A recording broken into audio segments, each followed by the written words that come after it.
It's my life.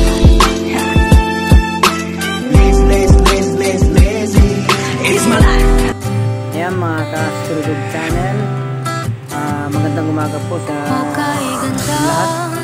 Update lang po tayo sa ginagawang bagong New Manila International Airport dyan po sa may Bulacan.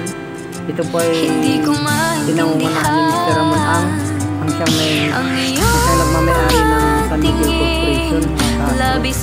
Ang lawak po nito ay may 2,500 hectares. Tapos ito po ay ang lawak po ng itong international airport na ginagawa nito. Tapos ito po ay matatapos sa 2024 yung kanyang land development. At matatapos po ang pagpapatay ng mga building at runway sa taong 2027. Sana nga po, hopefully ay matapos